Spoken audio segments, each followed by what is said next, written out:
como dijimos, na comparecencia de la señora consellera de Cultura, Política Lingüística y Turismo, en el mismo día de hoy,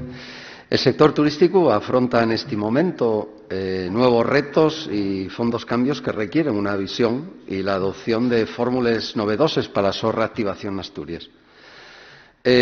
Toda propuesta razonable y sostenible debe ser analizada, tenida en cuenta y discutida por todos los asientes implicados. Por lo tanto, es necesario propiciar y favorecer espacios de diálogo y debate que permitan valorar cada propuesta y, al contrario, y en este caso nunca mejor dicho, el camino para poder implementarla y desarrollarla.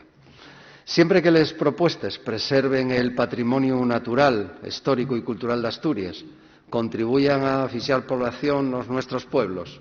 respeten el nuevo modelo de crecimiento sostenido y sostenible que defendemos y se basen en los pilares, como venimos repitiendo a lo largo de toda la mañana, socioeconómico, medioambiental y territorial, van a contar con nuestro apoyo. La propuesta que nos trae hoy el Partido Popular de instar al Gobierno de Asturias a colaborar con 11 ayuntamientos asturianos con el objetivo de realizar los trámites y gestiones, insisto, con el objetivo de realizar los trámites y gestiones necesarias para conseguir que la ruta de Peñamellera Basi hasta Uvieu,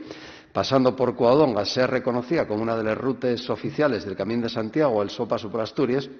parécenos apropiada, como otras muchas, y merece la pena ser valorada, discutida y tenida en cuenta. En consecuencia, vamos a votar a favor de esta proposición non de ley.